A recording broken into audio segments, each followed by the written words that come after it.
Okay, so let's say I want to make a cake, right? The recipe calls for 6 kilos of flour, and then it asks for 24 eggs.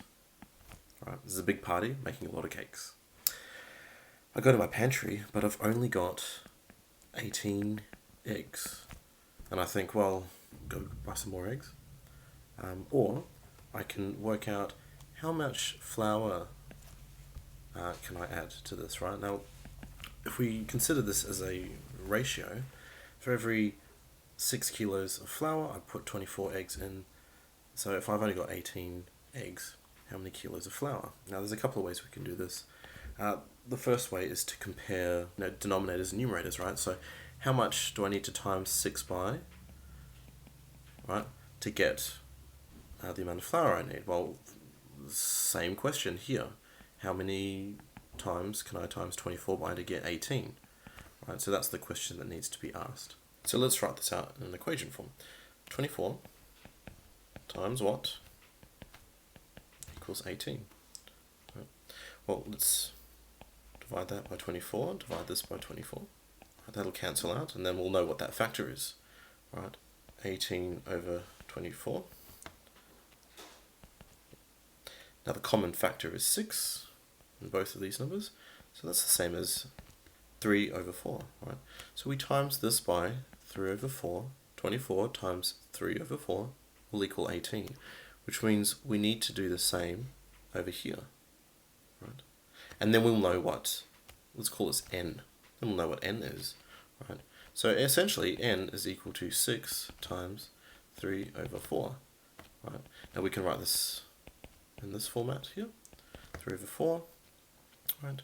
So 6 divided by 4, we know that's 1.5, times that by 3, that equals 4.5. So I need 4.5 kilos of flour for 18 eggs. So this is the in-between strategy, going from what is in between this and this. Because whatever that is, we times this to get that. Right, nice and easy. Now another way to look at it is to look at it in the other way. So let's go down here.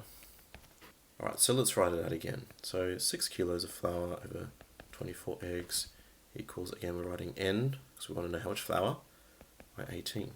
Right, so the other way is to look at the factor this way.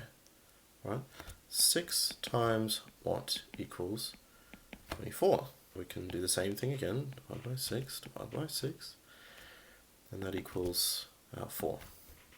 Right, so we know that. So 6 times 4 will equal 24, which means n times 4 will equal 18. Times 4 will equal 18. Right? Now this is where a little bit of algebra might come into it. So we can rearrange this formula here as 4n equals 18. Right? Now if we want to get n by itself, we divide by 4, that cancels out by 4. So now we know that n is equal to 18 over 4. So we can do 4 divided by 18. 18 goes 4 with 2 remainder. 20 is 5. So 4.5 is our answer. Right? So n is equal to 4.5. Now you can see that is the same answer that we got. Only this time we're comparing the top number here by the bottom number here. And so we can do that to the other side and we'll get the same answer as well. Now these two techniques work just as well as each other. It's just considering different factors, right? But the fact remains, what we do on top we must do to the bottom, or what we do on one side we must do to the other, because these two are proportional. They move together. Now there's another strategy that some people use. It's called to cross multiply. And so I'll show you what that looks like. So again, we'll take our ratio, and all cross multiply is we multiply this by this, so that, should be equal to that times that. It should be equal to 24 times n. Right? So if we work that out, 6 times 8 is 108, and that's equal to 24n. Right? Now again, if we do our algebra, divide this by 24 to cancel out, which means we have to divide this by 24, which means n is equal to 108 over 24. The common factor in these two are 12. Right, so we can write that as 9 over 2, and half of 9 is 4.5. So you can see that even this way it still works out. This is a little bit more of shorthand, but it does require you to understand the principles of algebra just a little bit more. In saying that, we've been doing algebra beforehand, so as long as you get that concept. I'll write it out in algebra so that you can see that this is not just magic. So the algebra form over here, right? So let's again do our ratio, right? Now if I want to cancel something out, right, I would probably want to cancel out 18, right? So the opposite of division is times, so that will cancel that out, which means again I have to times this side by 18 as well. So if we rewrite that, that's 18 times 6 over 24, that'll equal n, right? Again, we know what 6 times 18 is, that's 108 over 24, that equals n. Oh look, where have we seen that before? It's the same thing over here, we get the same answer. Now I personally like using the in-between or the within strategy, simply because that strategy can be done in your head.